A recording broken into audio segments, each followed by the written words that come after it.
Hey, Jennifer.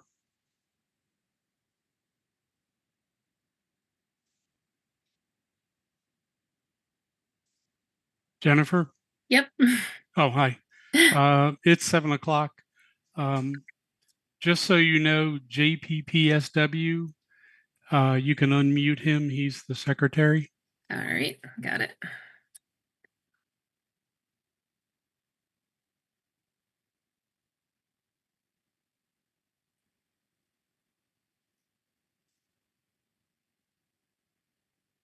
And let me see.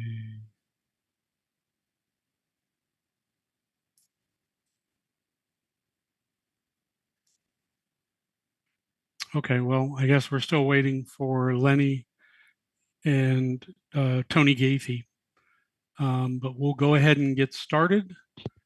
So, I'm Tony sorry. is waiting to get in right now. It looks like that's what he said. Oh, yeah, I saw the text. Okay, thanks. Yep, there's somebody with a number. Yeah. Where'd it go? 885-616.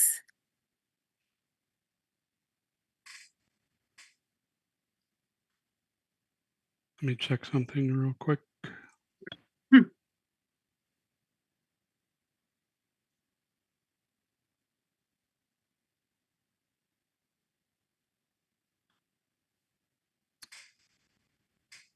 Okay. Well, we've got a quorum. I'll see if Tony texts me and lets me know. I'm wondering if that's him. Yeah, he said I joined the meeting in the link, says someone will let me in when the meeting starts. Yeah, there's nobody waiting. And we're starting. Yeah, okay. Could he have the wrong link? I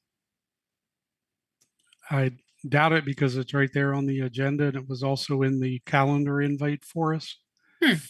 So we have a quorum right now, and we'll wait for the other two to join in as soon as possible. Yeah, and Elliot texted Tony to find out what's his name in Zoom.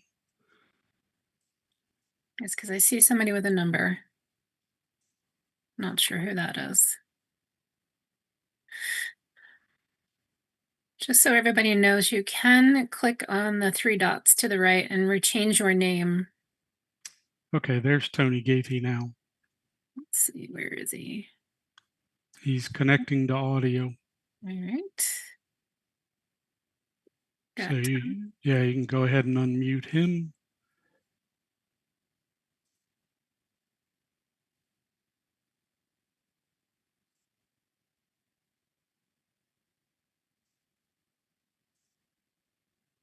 And Lenny's in. He is Ida 51. Oh, so you can go ahead and unmute him as well.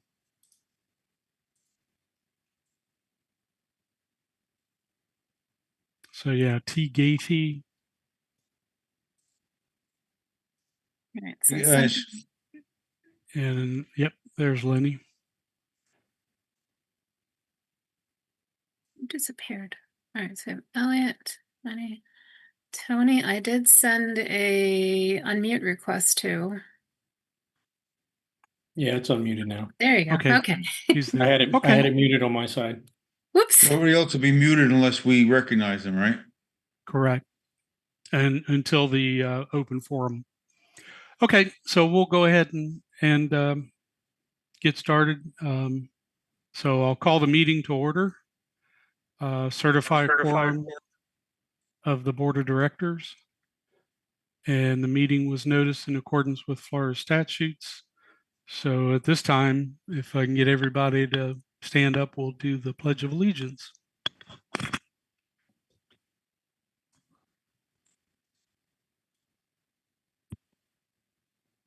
I pledge allegiance to the flag of the United States of America and to the republic for which it stands, one nation, under God, indivisible, liberty and justice for all. Excellent. Okay, so approval of previous meeting minutes from September 25, 2025. I had one change that I sent to the board. Did anybody else have any changes, edits? Okay, I hear nothing. So I'll make a motion to go ahead and approve the previous meeting minutes with the one change that I'll send to Katie to get included in the minutes. And if I can get a second. I'll second. Okay, that's Elliot seconding. All in favor? Aye. Aye. Okay, so unanimous. Okay, so next up is the management report. Katie did provide her management report for September. Before I get to that, I just wanted to read a comment that came in. Somebody is recording the meeting and they wanted to advise us of such. Okay, excellent. On Katie's September, she sent the draft meeting minutes for you to review. The budget annual meeting confirmed for November 20th at 7 p.m. and she drafted the notice and needs board approval. The adjuster was out and advised no problem opening the street, left a voicemail with Donna and sent an email. She sent the signed agreement for the towing contract and the pressure washing invoice was paid. Under preventive maintenance, the irrigation inspection repairs were completed. Under pending repairs, sidewalk repairs complete, basketball repairs complete, tennis court repairs complete. Painting has been placed on hold, awaiting updated quote and budget for 2026. And inspection dates for the month of was 8/7 and 8/21. I think she may have meant 9/7 and 9/21. Yes. And communications, she sent out notices for the board meeting notice, uploaded the meeting minutes for August, and then sent out an update on a sinkhole. And all the other reports were sent to the board for review. And that is Katie's September report. Yeah. Before we go too much further, can I just ask, have we validated that everybody's online as a homeowner? Unfortunately, I don't have a list of the owners since I don't have access to the community. And everybody should identify themselves. The ones we know that have identified, no problem. What I Give a would name. suggest, everybody who's online, if you could click the three dots and rename yourself, because I see there's a Zoom user and let's see who else. FMH. FMH, FFL, Mike. My iPad, school pad, we don't know who, I mean. Is, So for Okay. those of you who don't have a name, please click the three little dots next to your name and choose the option to rename yourselves to your name so we can tell who you are. Yes. And if they don't, then we'll have to go ahead and kick them off the meeting. So please include your name, especially your last name, and we'll go from there. And your address. Well, they can't fit that in. The only thing they can fit in is their name itself. Not true. in any event, you guys know all the names, so you'll be able to verify them. Okay, so I see some people have changed their names. Thank you for doing that. We do have a few that have not yet. Yeah. So Zoom user, you need to change your name, as Jennifer mentioned. You just click on the three dots, and you can put in your name. JPSW. Yep, FMH needs to do that. Mike's iPad, school pad. Michael's Fathom note taker. Yeah, just change so that it reflects your first and last name, and Yeah, we'll be good. iPhone Pro 14 doesn't tell us anything. iPro 14 Pro Max just came in. Could you Yeah. please click the three dots and rename yourself with your name so we can tell who you are, please? Looks like some people have changed theirs. Zoom user has not.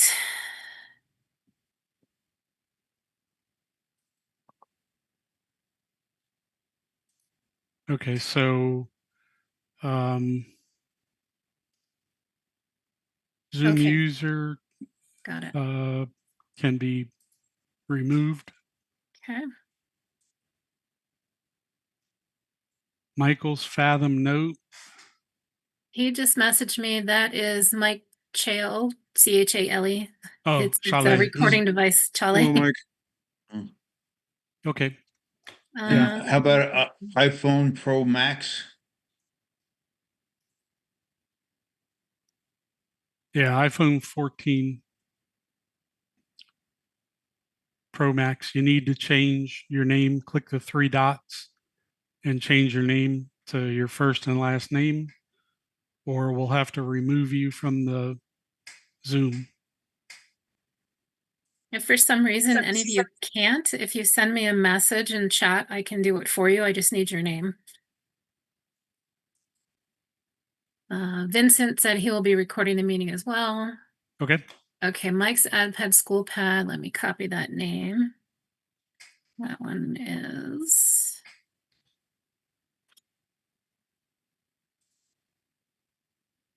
Okay. I believe that's everybody. Except iPhone the still says iPhone. Yeah. And I am sorry, I can't get my camera to switch on. I'm struggling with it here. Yeah, Okay. we know what you look like. Okay, so as soon as you remove iPhone 4, yeah, looks like they're gone now. Gone. All right. I think we're good.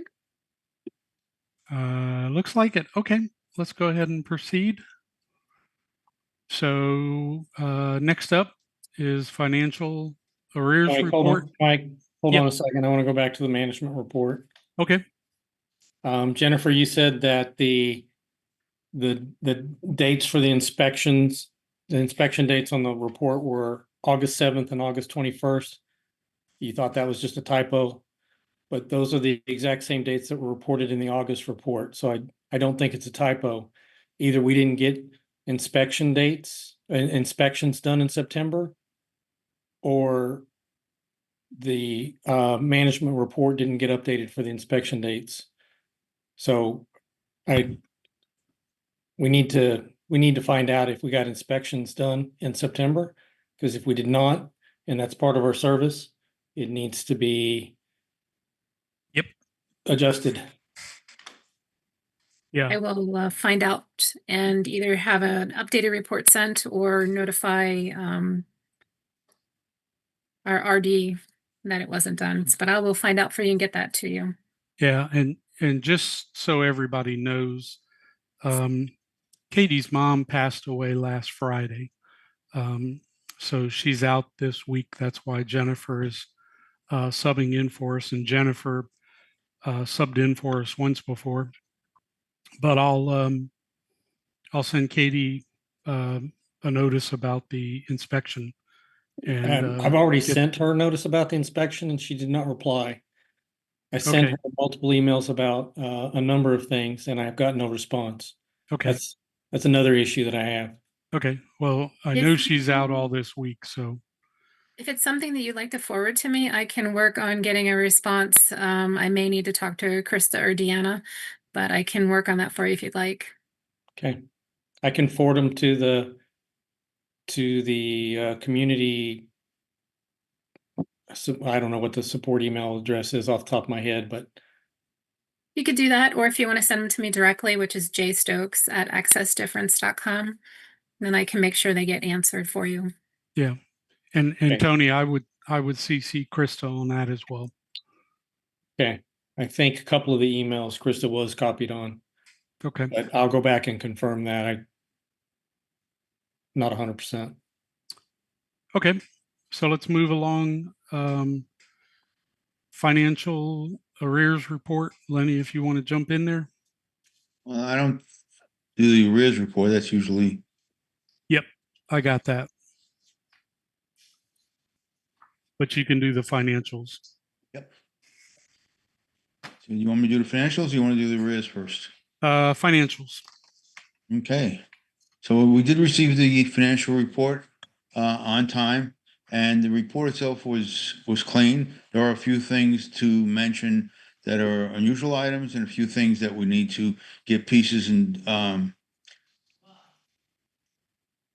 on one-time events like the grinding, breaking out the operating from the capital and whatnot, but I'll go through that. Okay. And so, starting out, and I sent you guys the financials last night. You should have a hard copy. But I highlighted the very first account, the operating account. You can see that it's about $30,000 lower than it was the prior month, and that's directly associated with the monies that we laid out for the sinkhole repair. Hopefully, the insurance company's working on that and we'll get a reimbursement. With that, I do have a question. Are we going to be allocating and charging a piece to the homeowner? Because at the beginning, we said there was a small piece that would be associated with the homeowner. Yeah, we can do um, a survey of what portion was the actual homeowner's side. And I know that's going to be a very small piece. And if we Yeah, do, I know it's small. yeah, and if we do get the, we should get the approval from the insurance company for covering it, which means we have a $2,500 deductible. But the biggest thing would be the repair of the irrigation on his property. Right. Okay. From there, I went down. I just wanted to note that one of the CDs had matured, and as such, we had almost $5,000 worth of interest on the credited to our operating account. It was actually 4,891, and so that's sort of nice.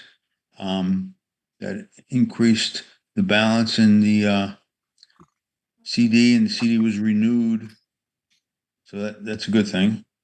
Yes. We did pay for the CPA services, $1,600.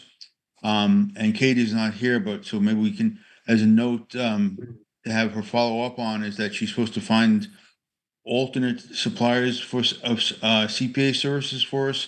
So before we get into the end of the year, we want to reassign that project to somebody else because this guy was really late in doing it and really hard to get a hold of. And I guess he's doing this in his part-time after retirement. So it's time for us to find somebody new.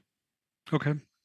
Yeah, and if there's anybody you can recommend, if you have any. Well, she said she has several that are used on other properties. Yep. So maybe she can recommend one that's good. I don't deal with that type of. Okay. Yeah. So we did have a lighting maintenance repair, $578. The repairs for the sinkhole, in August, we paid $4,000, and in September, another 27.5. So we have 31.5 out there right now. And so we'll wait to hear from the insurance company and see how that reimbursement goes. That would go back into our operating account, which would be nice to replenish that. And then on the pavement, in August, we paid $7,350, and in September, $9,561. We need to have that broken out between, we said the sidewalks that where we were doing grinding would be an operating expense, would be recognized here. And the sections where we replaced the entire concrete panel would go against the reserves. So I did send in a note to that, but we need to make sure that when Kitty comes back, she follows up and gets that reclassed appropriately Yes. as soon as we get that bill broken out. And really, those are all of the items of note. Everything else was pretty much routine, nothing unusual. Okay, that sounds good.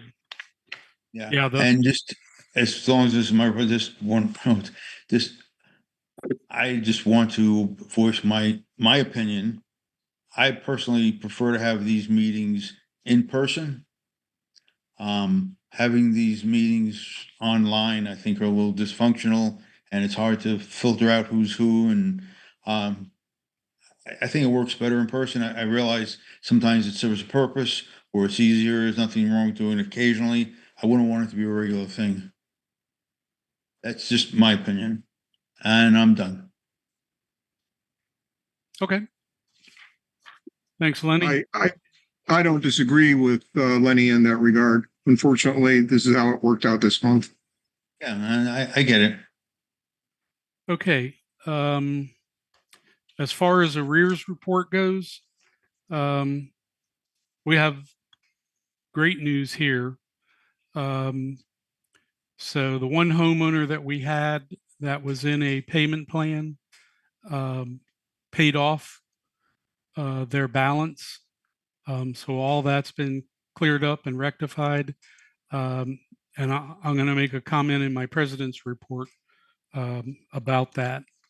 But we now have 4 people that are in arrears for a total amount to the HOA of $19,464.57.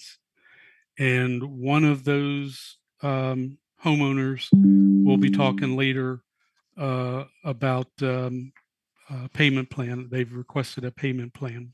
So we'll talk about that when we get down to that item further in the agenda.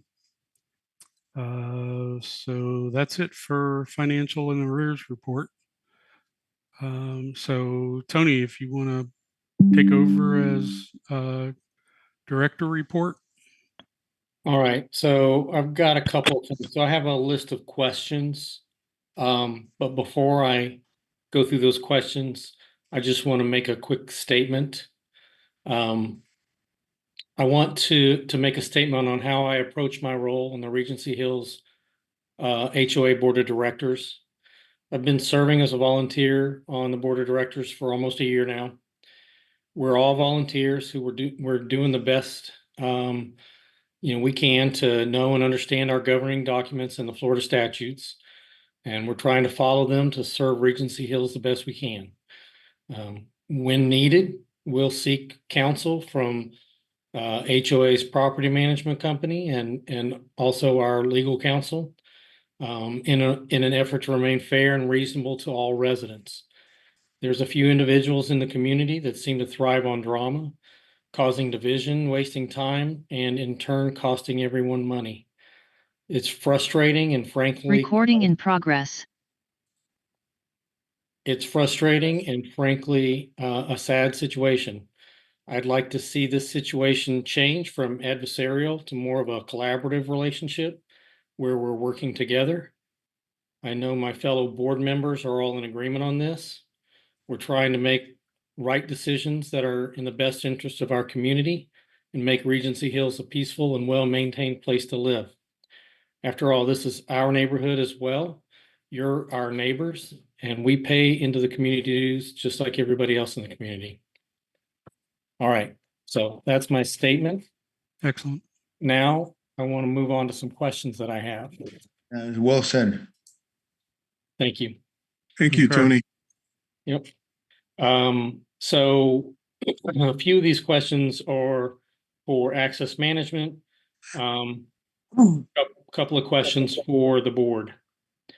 So for the board, there's 2 locations in the community that need sidewalk repairs. One of them is the sinkhole location.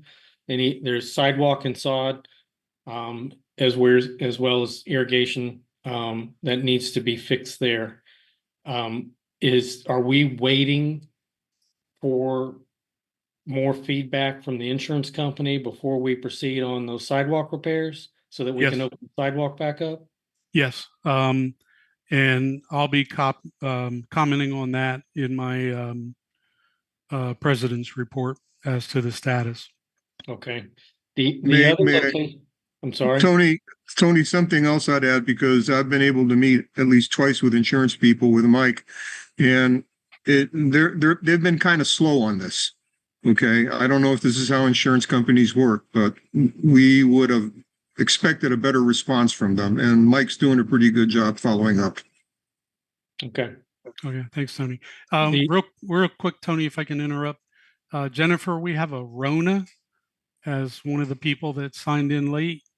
It, if you're hearing this, you need to click on the three dots where your name is and put in your full name. Otherwise, we'll have to remove you from the Zoom meeting.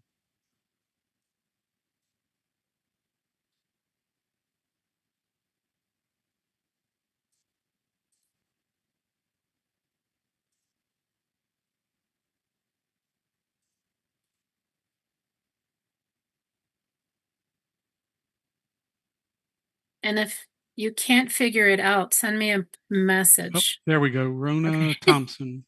Excellent. Okay, thanks, Rona. Appreciate it. All right. Okay, right. Tony. So to continue there, so the other location that I'm aware of is over on Valiant Drive.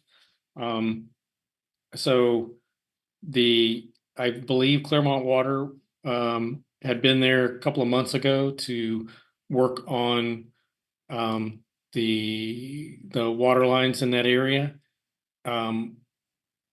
What's happening on the city of Claremont repairing the sidewalk? Because it's long overdue. I haven't seen any activity there for quite some time, and that sidewalk needs to get repaired before somebody gets hurt there. Yeah, I Does agree. anybody know? I do not. I will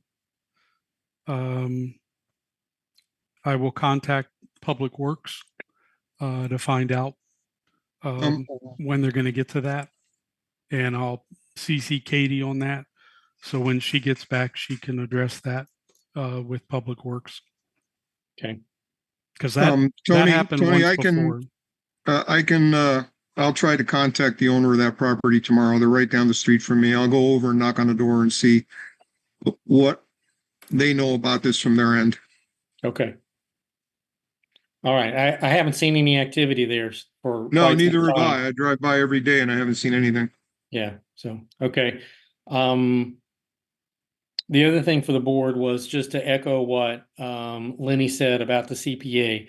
The 2024 CPA audit was completed in September of 2025. And I believe we talked about getting RFPs for new accountant. So I would like to get those RFPs out and get a decision made before we get into the 2026 season. Because once we close the books on 2026, we're going to be requesting another audit, and we don't need to wait 9 months for it or 6 months, however long we waited to get it done.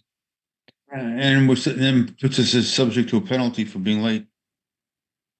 Yep. Right. All right. So the next questions I have are to access management. So I reviewed the board collection report or the collections report with the attorney. I filtered it on with the attorney, and I'm trying to understand why the reporting that's coming out of Vantica does not match the attorney ledger. I logged into the attorney portal and looked at the balances there versus the balances that are shown in the collections report in Vantica, and they don't match, which is really not acceptable, especially after this period of time that we've been with access management.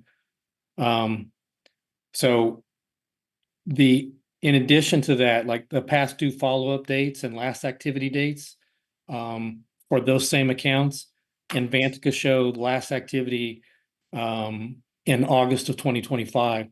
So nothing for September, nothing for October. I know that there's been activity on some of those accounts, based on what I'm seeing in the, attorney ledger. So again, why isn't activity being updated? So I'm struggling to have confidence in the reports that we're getting from access management if we can't reconcile that data. So, Jennifer, if you'll take the action to, track that down, I would appreciate it. Will do. Um, a similar issue. I looked at the violations report. So I saw 18 violations.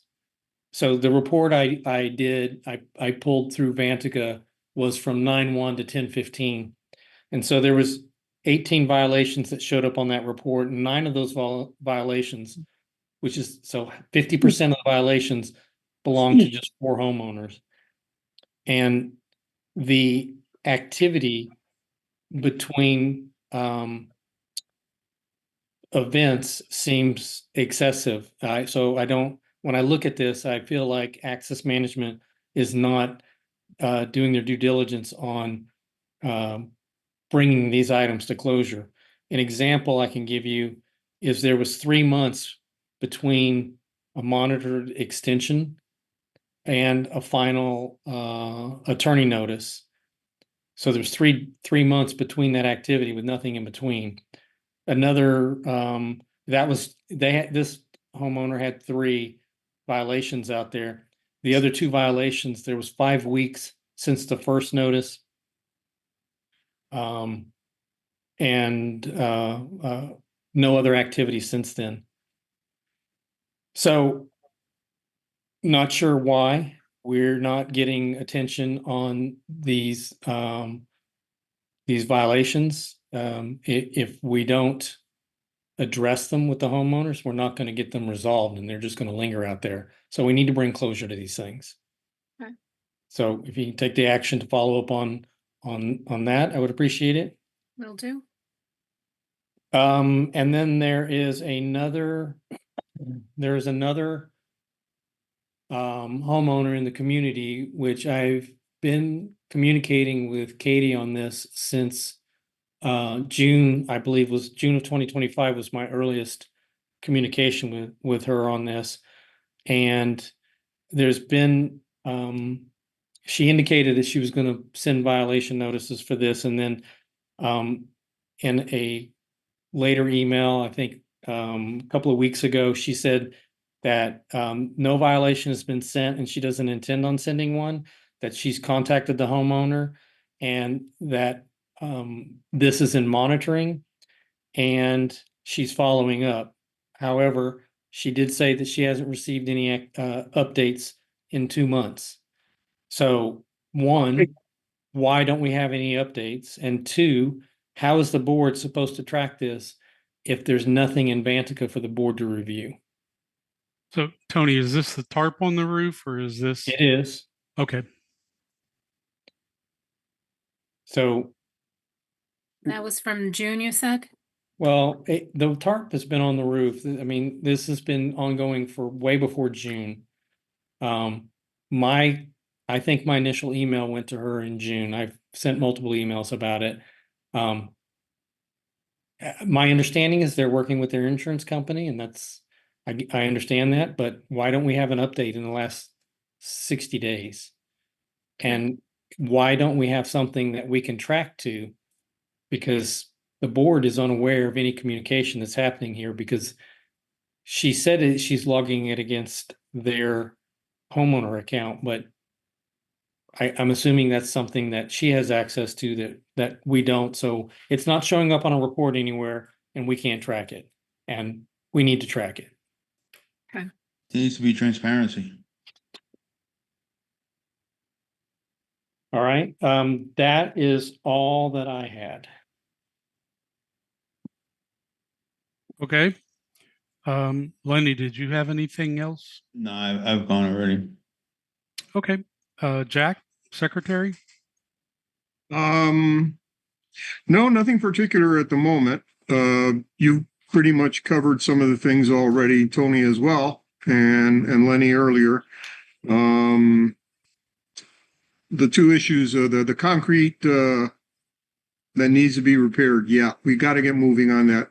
The insurance company has been slow, I think, and it was my understanding there was some kind of dispute with regard to Valiant as to whether it was the city or the owner who was supposed to repair that sidewalk. That's what I want to try and confirm tomorrow morning.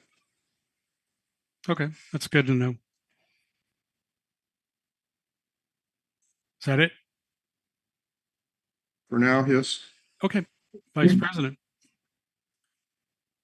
Mr. Elliott. Yeah, so one update is we were approached by a fiber company for fiber internet install within the neighborhood. No cost to the neighborhood itself and no minimum home sign up. So I looked into this a little bit, and basically the property that is east of us that is being developed is having fiber drug in. And so this company is looking for, other neighborhoods in the area that could, use their services. Since we only have Spectrum and CenturyLink, as far as I'm aware, servicing this neighborhood, and we have had multiple requests in the past for, some kind of internet service provider to be brought in.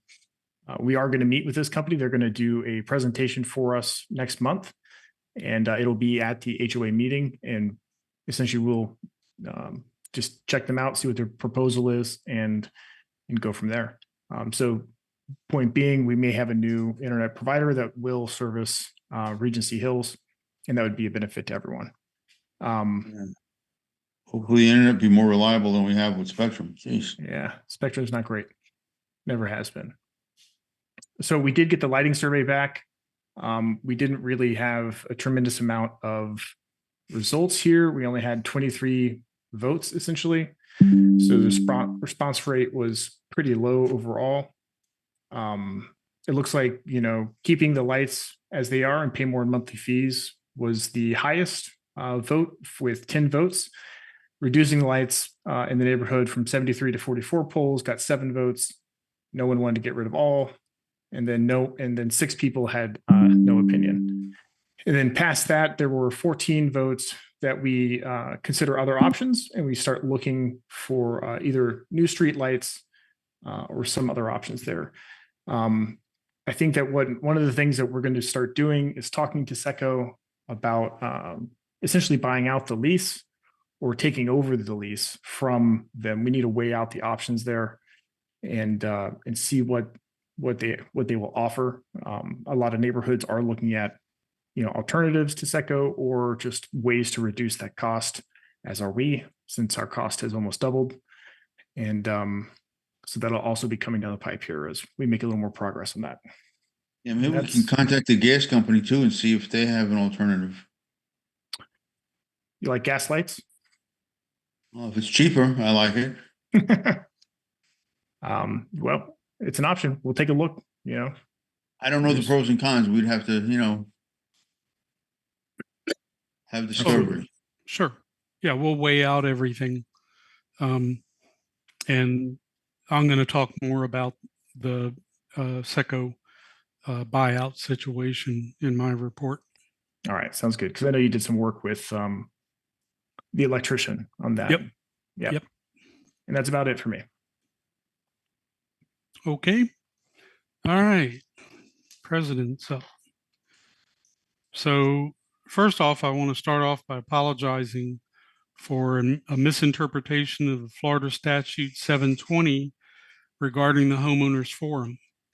Members have the right to attend such meetings, which includes the right to speak at such meetings with reference to all designated items. I was under the impression that a couple that resided in the same home constituted one homeowner, but it's actually members, and both people in that case would be considered members. So our attorney clarified this for us, and each member is allotted 3 minutes to speak on agenda items. So my apologies on that. Also at the last meeting, Vincent Nemec made a false accusation of another homeowner that was on a payment plan with the attorney, stating that they had stopped making payments. We verified with the attorney that the homeowner had never missed a payment throughout this period and paid off the complete amount at the end of September. I consider that an irresponsible false accusation about, if they're not making their payments, why should I have to make my payments? That false accusation serves no meaningful purpose in the interests of Regency Hills. And I also wanted to clarify, on September 9th, Mr. Namick falsely accused me of defacing the HOA sidewalk property by applying a poly coat and grinding it down without board approval. I didn't apply a poly coat at all. The grinding down was necessary to remove a skim coat that previous homeowners had applied to the entire driveway sidewalk area, and driveway area. And Mr. Nemick was well aware of the driveway issues that I had. I was trying to make it look cleaner for the community, and that's exactly what I did. Unfortunately, continuing on some of this, we had an incident where two homeowners erected skeletons for Halloween decorations. Unfortunately, they decided to display the skeletons with the middle finger pointed out towards the community. The attorney cited each homeowner with a nuisance violation and gave them 10 days to correct this. Really, why would anybody want to act like this? So we took action on that. Update on the sinkhole. I've been in touch with the insurance agent. The claim has been forwarded to the engineering and coverage departments for further review to ensure a complete and accurate assessment is done. And once the engineering and coverage departments complete their evaluations, they will provide us with an update in a determination letter. And I will be bird dogging them over the next 2 weeks to get this situation resolved so that we can complete the work that needs to be done there. In my opinion, it's taking entirely too long, but we're at the point where we have to, unfortunately, wait for the insurance company to do this. We had some concerns voiced at the last meeting about the cost of the Christmas lights. We're in the 3rd year of that contract.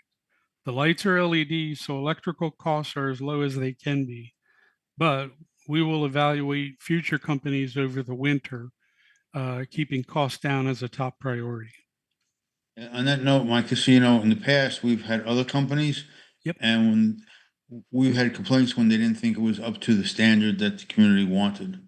Yep. So everybody wants it to look grand, but you got to pay for what you want. I agree. I've had several people that have commented to me in the past about, when I've told them where I live, oh, y'all always have a great, display for Christmas. So we want to keep that going. We're investigating with SECO about a possible buyout of our lease for the streetlights. I'm going to contact them next week to find out what the cost is for buying out the poles that we currently lease through SECO, how much of our billing is associated with leasing the poles versus the actual electrical cost usage. And we've also talked with our electrician about the possibility of having them service the electrical components whenever they go bad, if in fact we do buy out SECO. And we would talk to them also about upgrading the lights to LED. It would be nice if SECO would do that, but unfortunately, part of what SECO's doing is they're putting all of the LEDs into new communities.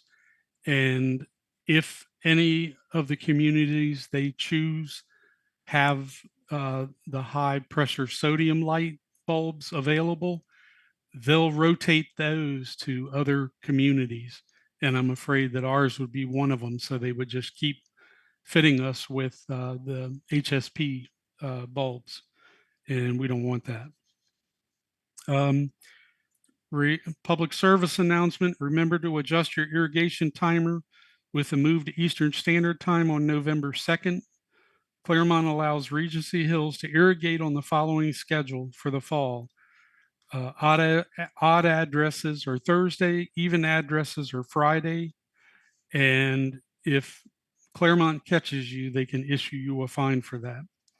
And it's good conservation of the resources. So Hey, Mike, let's follow. Yes.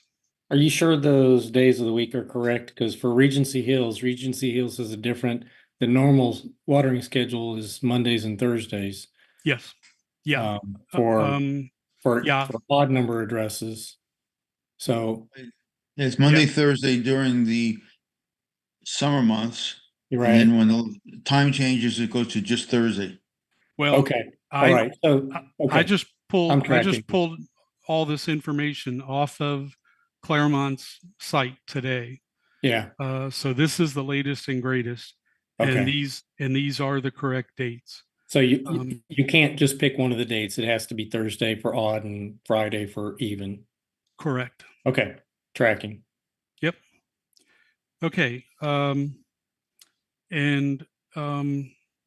Piggybacking on part of what Tony was talking about, there are numerous misleading posts on the Inside Regency Hills Facebook page, and now those same individuals responsible for those posts have enlisted a vlogger that is also trashing Regency Hills.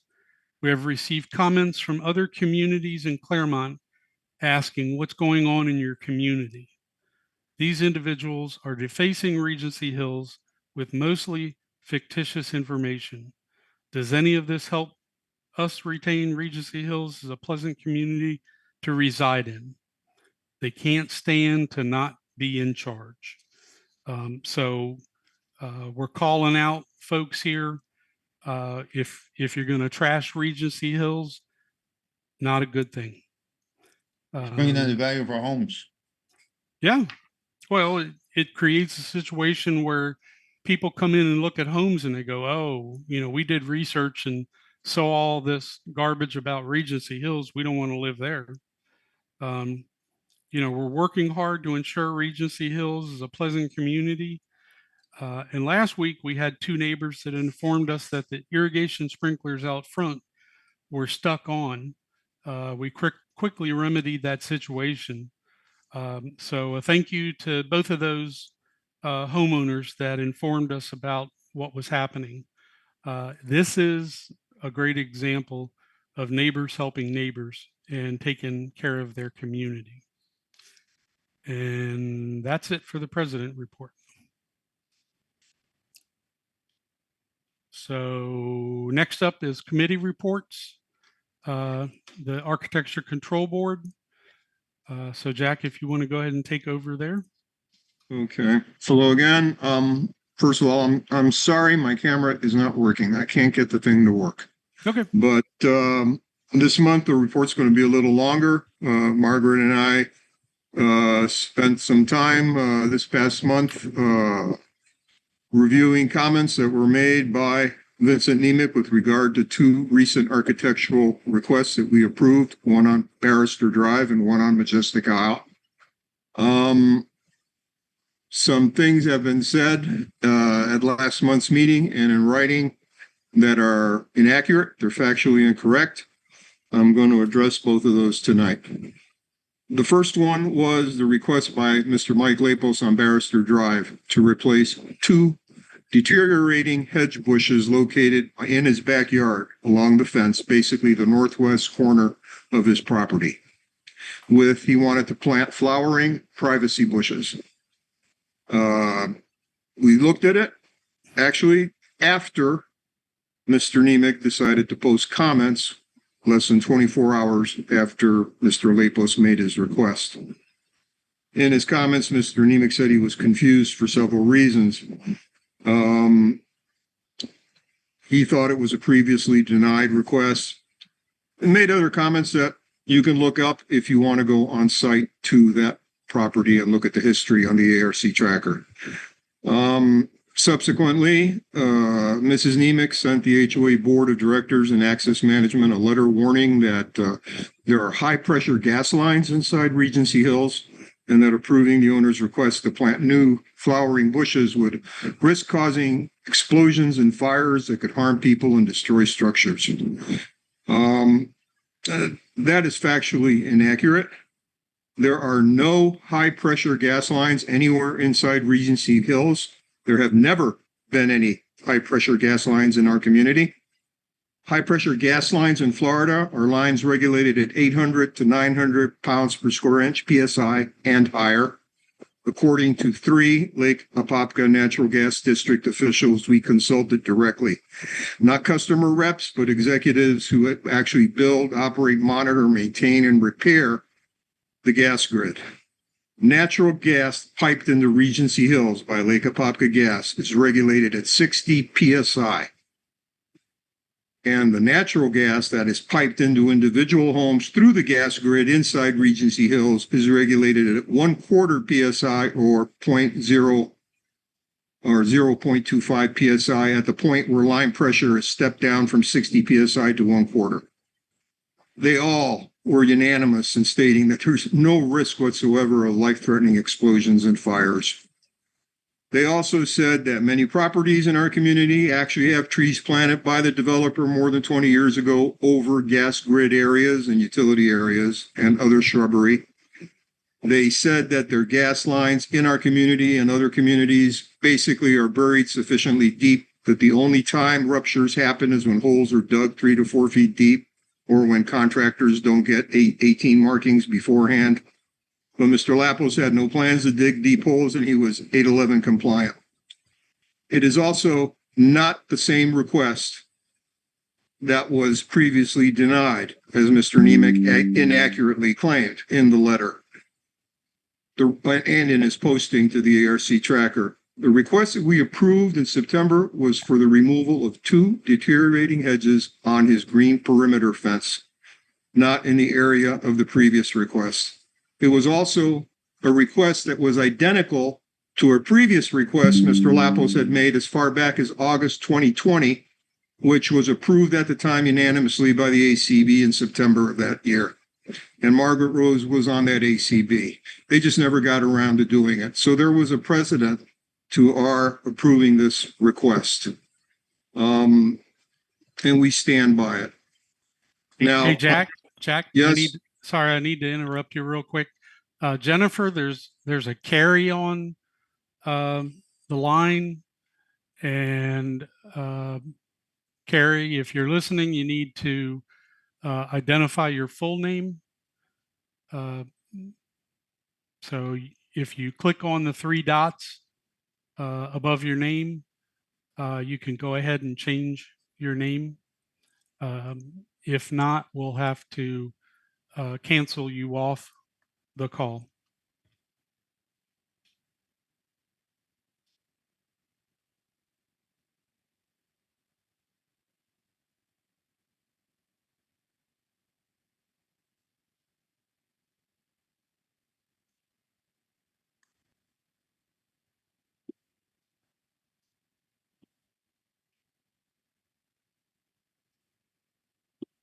Okay, no action by Carrie. Harry, if you can figure it out, send me a message with your name in the chat box.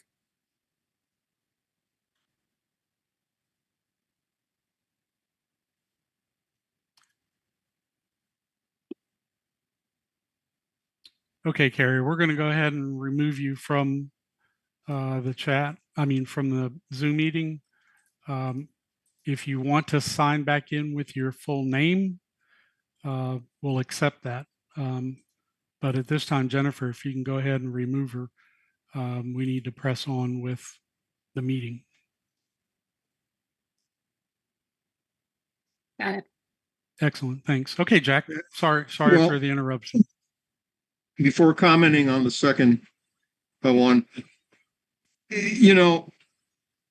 before sending a letter with inaccurate claims about life-threatening risks and demands, that the board reversed the ACB's decision. You know, they just could have called Margaret. They could have called me. Anybody can, and we would have tried to correct the confusion. It's regrettable that this confusion has come to pass. The second matter is the request on Majestic Isle. It was made by Elliot, our vice president, who requested approval to install a PVC privacy fence in his backyard and remove a section of damaged perimeter fence on his property line. He provided us with photographic evidence showing that that section of fence was collapsed, literally collapsed. We have the photograph available. And he placed the PVC privacy fence precisely where the green fence was, which is the precise perimeter of his property. Now, Mr. Nemec last month said that we had violated aesthetics and you know, whatever. And actually, when you see the picture, you'll see that that Elliot was right in taking it down. The new fence looks good. It has a gate. He is going to have some semblance of privacy, but even that may be limited because the homes going up next door are supposed to be 2 floors, and people across the way will be looking down into backyards and rooms here soon. We discussed this request because it was unusual, the first of its kind, Margaret and I, and we decided to approve it. And we stand by that vote because we anticipate that other owners in Regency Hills located on that stretch of Majestic Isle may also want to install some kind of different privacy structure or explore other options as they assess what's going on. And then there's the matter of the condition of the fence itself. I want to thank Vincent Nemec for bringing the issue up in the first place, because it prompted Margaret and I to talk about, well, maybe we need to inspect the fence and find out all about it that we could. So we did. I'll come to that in a minute. Mr. Nemec's criticism was that we destroyed community property and damaged the aesthetic appeal of our community. Well, we have looked into it somewhat this month, and basically the original green perimeter fence was installed by the developer more than 20 years ago. Everybody who has a green perimeter fence in their backyard, that is the boundary line of your property. That fence has never been inspected. It has never been maintained by any HOA board of directors since the HOA was created more than 20 years ago. We looked into it and we couldn't find any mention of any perimeter fence maintenance inspections or anything by any board in all that time. We spoke with Lenny, who's been the longtime treasurer of the board, going all the way back literally to the beginning. And he informed us that no HOA has ever made any budget allocations or expenditures to maintain that fence in good condition. So we did a circuit. It went to different spots. We found one section on the eastern edge there in community area where the pond is, that according to an owner who lives right across from that section of the fence, has been collapsed for more than 3 years. That was reported 3 years ago to the board president at the time. It was still busted when we looked at it 2 weeks ago. We also went to other areas and found holes in fences, missing portions of fences. Basically, our fence has never been properly maintained. What little maintenance may have been done has been done by individual owners here and there, but not as a matter of not as a matter of wanting to necessarily. So we stand by the decision. We think it looks improved at that section where Elliot lives. We anticipate other owners may want to do that sooner rather than later. And one thing to keep in mind is when our community was developed, we had woods across the street on Heartwood Marsh right in front of us. We had woods on the east side, on the south side, orange groves. West of us, we had woods, and Hancock Road ended at the intersection with Heartwood Marsh. All that has changed. We've lost practically all the woods around us, except that small section near the Baptist church, and that's going to go soon. And the rear woods, that fortunately will not have a fire station. Eventually they'll find some other use for it. So the whole issue of the green privacy fence per se is becoming moot. You'll see with some of the photos that we've taken that are going out with our report, the condition of the fence. The sections that we were able to get access to are not in good shape at all.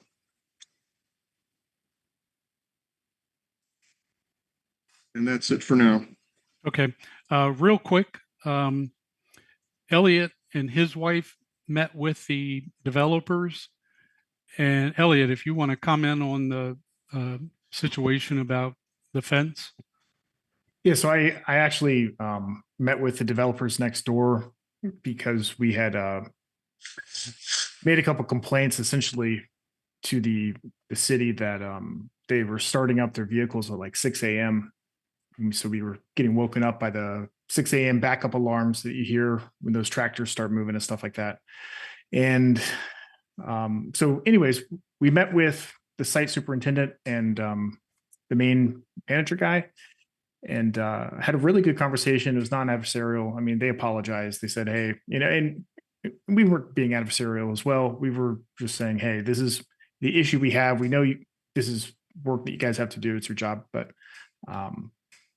so ultimately, one of the things that came out of that is that neighborhood is going to put up a privacy fence. I wish I had known that before I put up mine, because that's $3,000 that I spent that, we'll be getting a free one essentially.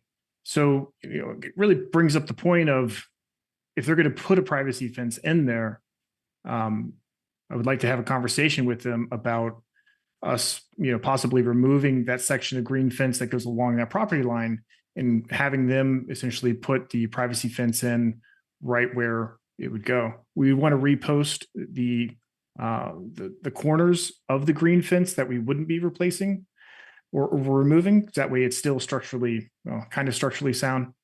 But that might be a benefit to all the neighbors along this stretch over here. So I do have his contact information, and I'm going to contact him. Jack, I don't know if you want to take that on the architectural side or if you're fine with me doing it. Either way. I'm fine with you doing it, but I would also like to be involved, or Margaret, if she's available, whichever one of the two of us. But yeah, it's something Margaret and I want to keep our eye on too, because we think other owners are going to go in that direction. Yeah, when you see the 2-story homes going up, people are going to go, whoa. Right. So that's it, really. Okay. Excellent. Thanks, Elliot. Okay. So Jennifer, we're going to go ahead and move into old business. We actually already talked about the Seco Streetlight Survey and the towing contract. We've already signed that. We just have to ratify it as part of this meeting. So when we get down to item 13 on the agenda for motions of the Board of Directors, we'll go ahead and address it at that time. Okay. So now we're down to new business and the proposed budget discussion. And Lenny, if you want to take this. I can. Let me see if I can call it the. Yeah, I mean, we've already reviewed it. We reviewed it last month. And there's really no changes to it at this time. So is there anything else you wanted to talk about? No, I mean, it's the way it is. It's been sent out. I mean, the board members have it over from probably about a month and a half now. It's fairly solid. Everybody's feel good about it. We don't feel good about the increase that's required, but the costs are beyond. And one of the things I wanted to point out is that there was talk about, well, why do we get a landscaper that was so expensive? We went out for bids and they were actually one of the cheaper ones. Most of them were more expensive. And so, hopefully they work out. If not, we'll go out for bid again. But in any event, we worked hard to try and keep the cost down as much as possible. We've always tried to do that. And maybe many years we had no increases. now it's starting to catch up with us a little bit. There are some things that have changed, and it's beyond our control.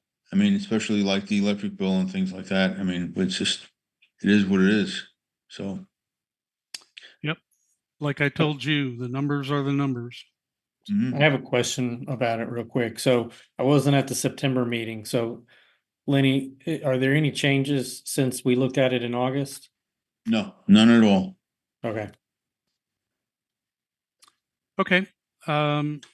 So we'll go ahead and move on to the next item, which is prime renewal for Larson Slayton. And the item that we approve was in the meeting packet, and prime one is what we've been using. So did anybody have any questions about? I think that's worked out for us. I think it makes sense to continue it at that level. Excellent. Okay. So we'll address that when we make motions. Meeting rules policy. The meeting rules policy was provided to us by the attorney, and this lays out specific guidelines on what homeowners can do and can't do, and what the board can do and can't do, and pretty standard, I'd say. It complies with 720 statute 720. So did anybody have any questions about the meeting rules, rules governing meetings?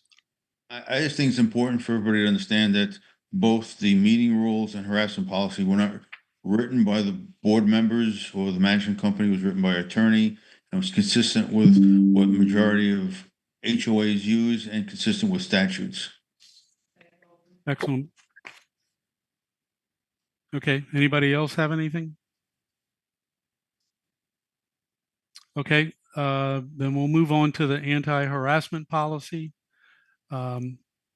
Honestly, none of us want to have to do or deal with this kind of stuff, but unfortunately, the situation exists. I don't know how many of you are aware, but our video recordings of meetings are being posted out on YouTube. And like I mentioned earlier, there's actually a vlogger out there now that's joined the bandwagon of trashing Regency Hills with fictitious information. So we talked to the attorney, and he provided us with the anti-harassment policy for Regency Hills. Did anybody have any questions or concerns about this? I just think it's sad that we have to have it, but you know, we have to deal with the environment we're in, and it has become necessary. Yep. I agree, unfortunately. Okay, and then the last item is the request from a homeowner for a payment plan. You know, we're not a bank. However, in my opinion, this is an opportunity to go ahead and collect this debt because the alternative is we wait until they sell the property and then we get our cut. But if we can work with a homeowner and get this and get the payments, you know, we just had one person that was on a payment plan for quite some time that paid off. They made every payment on time. And then they finally were able to pay the rest of the balance the end of last month. So that worked out very well for us. So I sent this out to everybody. Did anybody have any questions or comments about this payment plan? Yes. Okay. So when I do the math, on the payment plan options. Uh-huh. I don't get the numbers that are on this form. I don't know if anybody else has checked the math, but yeah, it's not the kind of math I'm used to, unless I'm doing something wrong. Can you point out what specifically? Well, if you take in the payment plan options, there's 3 line items Okay. that total up to a dollar amount. You take that dollar amount and you calculate monthly payments at the specified interest rates over the specified term. You don't get those monthly payments and those total amount at the end. Okay. So we need to get clarification on this plan as to why the math doesn't seem to be right. Or an explanation as to how it's calculated. Yeah. I mean, based on what I'm calculating, the payments on this form are overstated. And the total amount, at the end is overstated. So we need to get this checked out. Okay. Okay. Yeah, and the thing is, I just wanted everybody to realize, I mean, historically, we haven't done a lot of payment plans. Traditionally, people just don't pay. We don't have a lot of we don't give a lot of leeway. If they refuse to pay, we can foreclose on their house. But when people get into a situation of hardship for medical purposes or other things like that, we've tried to be, considerate. We don't want to put people through that if it's a legitimate thing and they've been good payers in the past, and try to do the right thing for our community. Correct. And there it also notes that if you fail to pay on time, or fail to follow the payment schedule set forth herein, your payment is dishonored.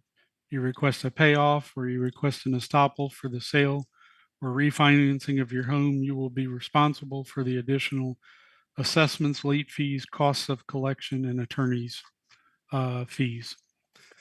So it's, I think like Lenny pointed out, it's great opportunity to help out one of our homeowners and collect the debt. And like I mentioned earlier, we're down to just 4 people now. And we'll have to get the clarification on the calculations there that Tony pointed out. Good eye, Tony. I mean, if somebody else can quickly check the math, maybe I did something wrong.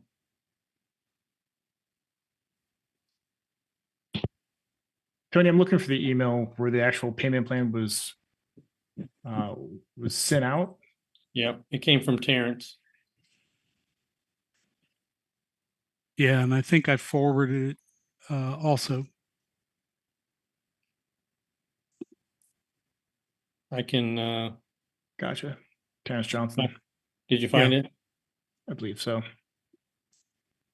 Yeah, October 16th. Yeah, I got it.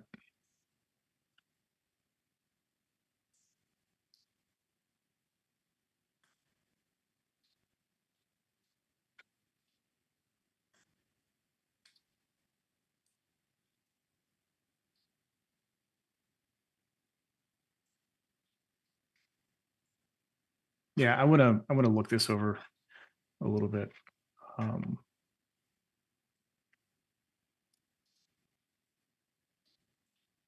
I would just continue. Okay. Yeah, we'll go ahead and press on.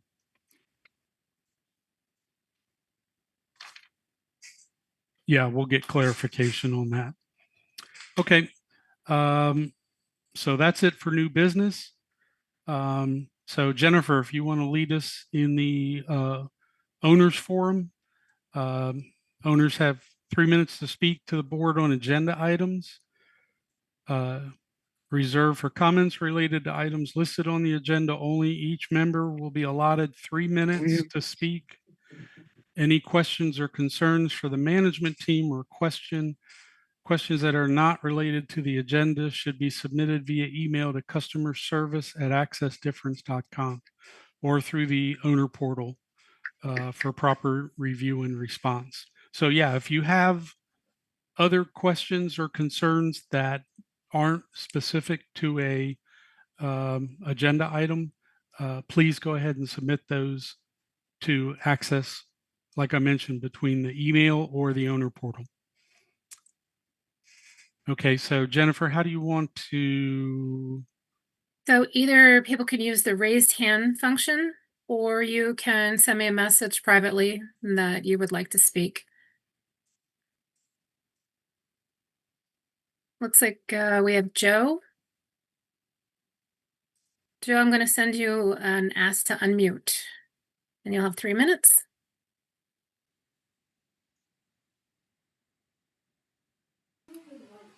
Click anything to raise my hand, but Oh. but since you called on me, Joe Gallagher, 4561 Barrister Drive. So the lawyer, so from what I heard, the lawyer has reviewed the anti-harassment policy. He's good with targeting what references a small group of people. And if that's the case, can we ask who that small group of people is? Because I'm very curious as to who this small group is that's causing this policy for all of the homeowners. Secondly, I just want to talk about in the anti-harassment policy, you mentioned misinformation campaign, and if you can clarify for me what misinformation is being skewed out there, because I've read some things, I've heard some things, so at least from my own understanding, it would be nice if I knew what exactly is misinformation, like what is being said, so I can be informed too.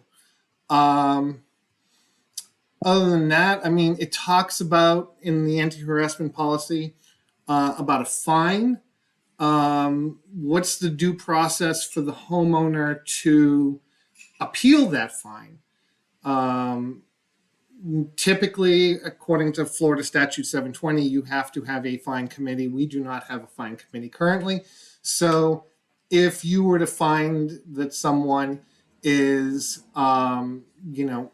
violating this anti-harassment policy, how would you go about finding them, and then how would you go about having them being able to appeal to a fine committee? And finally, in my notes here, it appears on the ARC. This is for ARC.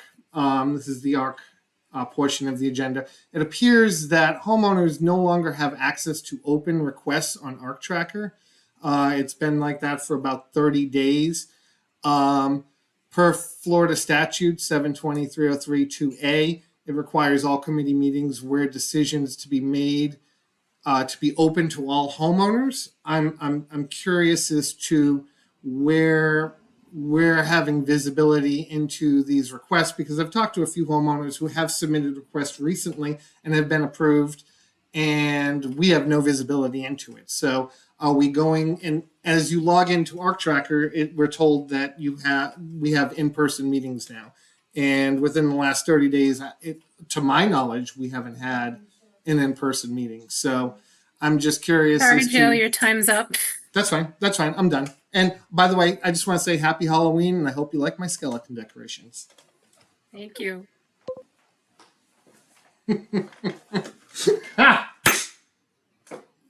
Let's see. We have Mike. Let me find you over here. Okay, Mike, you want to introduce yourself? Mike Shaley, 2710 Valiant Drive. A variety of things I wanted to ask about. First, on the streetlights, I would ask the board look into purchasing, installing our own solar-powered LEDs. On the financial report, It was mentioned there was a large cost for lighting repairs, and the September financial report listed that we spent almost $5,700 so far this year on that. I struggle to understand how we've spent so much on lighting.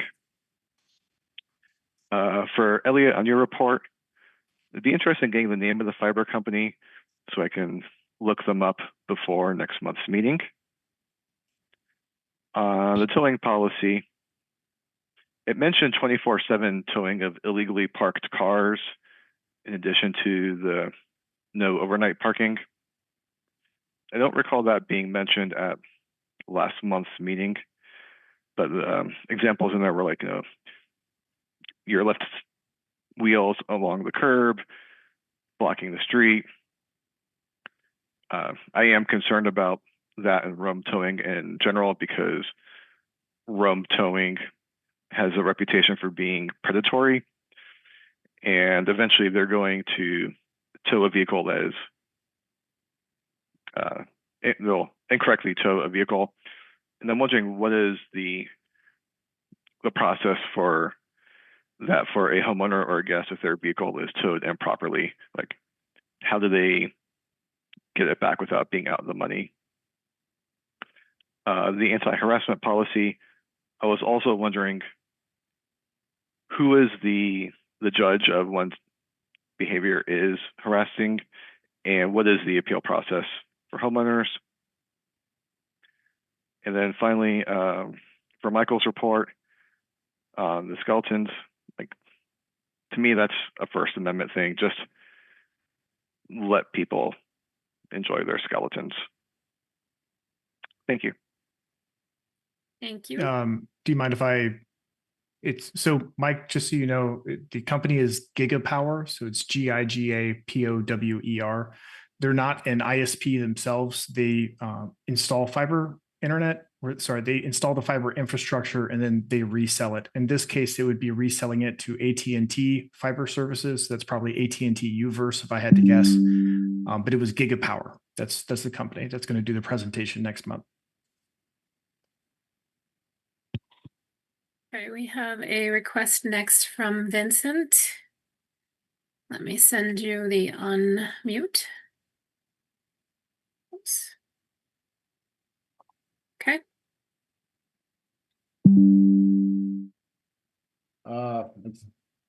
Can you hear me now? Yes. Okay. Good evening, everybody. I'm refraining on the president's report on the agenda when he slandered me in saying I was incorrect on the payment plan or the person not making their payments. I would like to state for the record, I received a Regency Hills at Claremont Association collection report from May 1st to May 31st from Access Management. Access Management on this report, which the treasurer should have as well as the whole board, because it's a report from the manager, states that the person I was implying about who owes us $14,000 hasn't made a payment since June 24 of 25. This report came out at the end of August. So that's what I was implying. It's on the report and I have it. And I'm surprised the board don't have it. So I would like an apology for slander from Michael again. Another apology. That's number one. Number two, my problem with the ARC is it wasn't the fence itself, it was HOA property. All right, the ARC director admitted that it was pretty much built by the developer. It's considered a gated community. When you put a gate within a gate, that's not the front gate or the back gate, it's no longer a gated community. And that might involve our insurance from changing from not being a gated community. That was my concern.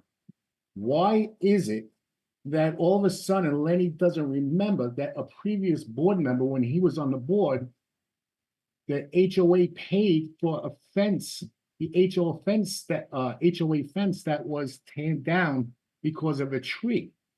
So pretty much, everything you guys are slandering me on is all incorrect. I'm not here to disrupt your meeting. I'm just pointing out facts. The more you mention my name, at least come at me with facts, not lies. Thank you and have a nice night. Thank you.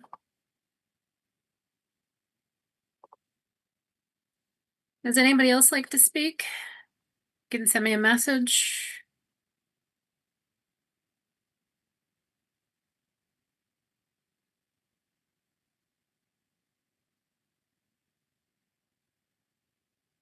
Not seeing any other requests come through. Okay. So we'll go ahead and move on to motions of the board.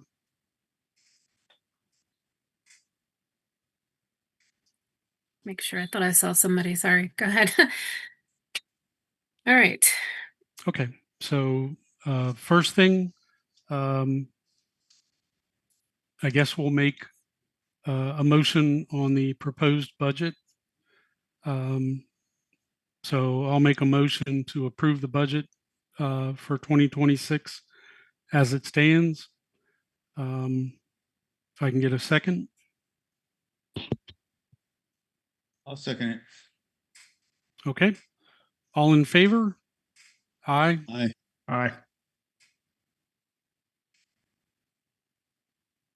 Aye. Jack looks like he's muted.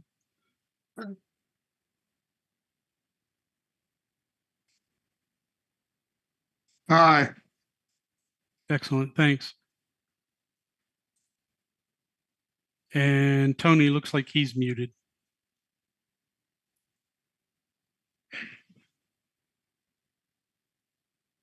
There we go. Yep. Aye. Okay. So all in favor? Aye. Aye. Aye. So the budget, proposed budget for 2026 is approved. Prime renewal for Larson Slayton. We talked about prime one as being the choice. So I'll make the motion to go ahead and approve the prime renewal for Larson Slayton. I'll second. Excellent. All right. All in favor? Aye. Aye. Aye. Aye. Okay. Sounds like everybody's in favor. So we'll go ahead and sign that. Meeting rules policy. I'll make a motion to go ahead and approve the meeting rules. If I can get a second. I'll second it. Okay. All in favor? Aye. Aye. Aye. Aye. Okay, so that's approved. And then the anti-harassment, I'll go ahead and make a motion to approve that. Can we talk about this one Sure. for just a moment? I do think that Mike Chale and Joe bring up very valid points, right? We can't be the judge, jury, and prosecutor on this. And Right. if there's not a fine committee, then we need clarification ultimately on how people can, appeal and stuff like that. So I don't know if we want to hold off on that, or if we do have clarification, if it's handled within this policy. If it is, great. But I do think that there needs to be some kind of either appeal process or, it's just I think that there's an issue there when we're the ones that hand out something like this, and then there's no way for them. It leads to possibilities of targeting, et cetera. So, Okay. So I'll go ahead and confer with the attorney. I'll CC everybody on that and ask them for clarification about the fining. And yeah, that's good points by Joe and Mike Chalet. We'll go ahead and get clarification on that and provide that information back. So we'll hold off on the anti-harassment policy. And then the last item is the payment plan. So we need to get clarification about the numbers on this. So I'll get with Terrence and try to find out why the numbers work out this way. And we'll see what they come up with. and I'll get that information back to everybody. Now, So- We got to vote on the towing contract too. Yes. Oh, yes, you're right. now, can we not vote on the payment plan? You know, we can at least approve the concept of a payment plan and work out the numbers, right? Yeah, we can do that. I mean, because Yeah, that's a good point. Tony, are you okay with that? Yeah, I'm fine with that. I'm not okay with the approving the payment plan options, but I am okay with approving a payment plan offer to the homeowner. Okay. Okay. So we just need to get clarification of these numbers.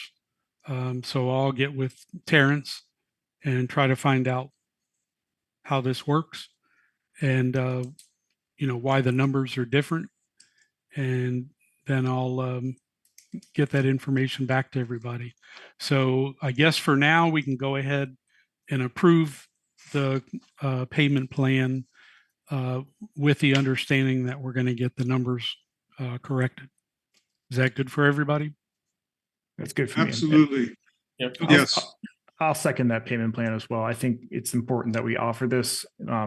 And if they do miss payments, et cetera, then, we Yeah. have to take action on that. But yeah. Oh, yeah. Okay, so I'll go ahead and make a motion to approve the homeowner request for a payment plan. I'll second the motion. Okay, that's Jack seconding. And all in favor? Aye. Aye. Aye. Excellent. Okay. That's it for motions. No, towing. Oh, It's towing. towing. Thank you, Lenny. Okay. So yeah, we'll just go ahead and ratify the towing contract. So I'll make a motion to go ahead and approve the towing contract. I'm sorry? Can I jump in here for a minute? I think the point that Mike brought up is a good point too. I think we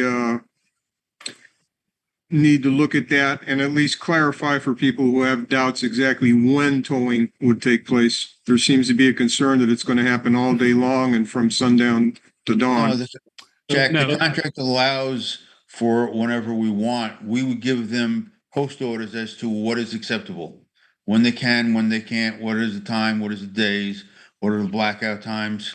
Correct. They would be working at our direction. Correct. We've got all those stipulations in the towing policy itself. This is just a matter of approving the towing contract. Okay. So is Okay. everybody okay with that? Any concerns? I'm good. Okay. Yeah, I'm good. I think all towing companies are,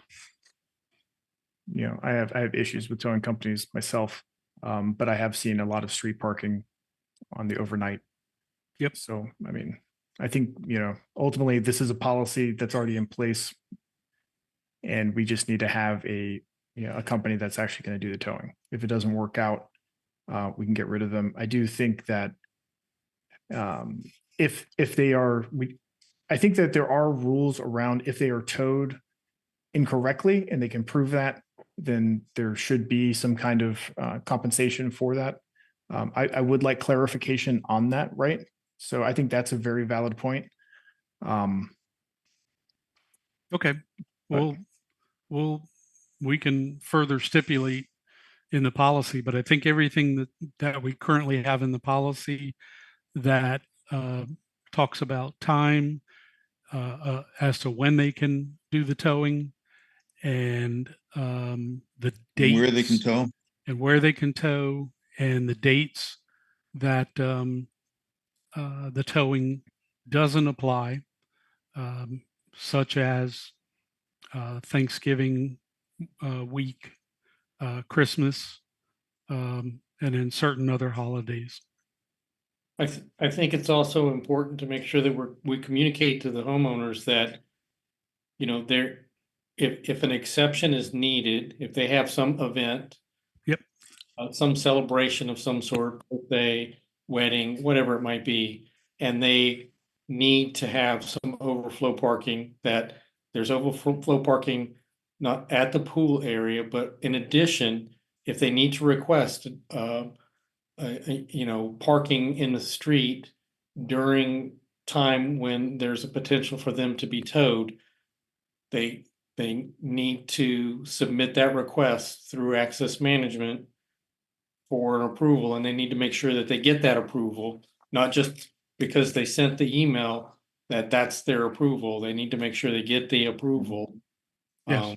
I don't send it, at 8 o'clock at night. For Right. It's gotta be so much ahead so that we have time to react. Yep. Yeah, we can discuss that, and we'll come up with the verbiage that'll go out in a newsletter to the community as to what's applicable for all that. Okay, so I'll go ahead and make a motion to approve the towing contract. Second, All right, all in favor? Aye. Aye. Aye. All right. Okay, I think that's it. Our next meeting date, November 20th, 2025, at the Arts and Rec Center, Room 7, and that'll be the budget and annual meeting. So does anybody on the board have any last minute? Nope. Okay. All right. Well, thank you, Jennifer, for stepping in for Katie. We appreciate it. And thanks to all the residents that participated. We'll look at your comments and see what we can do. All right. Everybody take care. Have a great evening. Thank you. Have a Thank good you. evening, everybody. Thanks.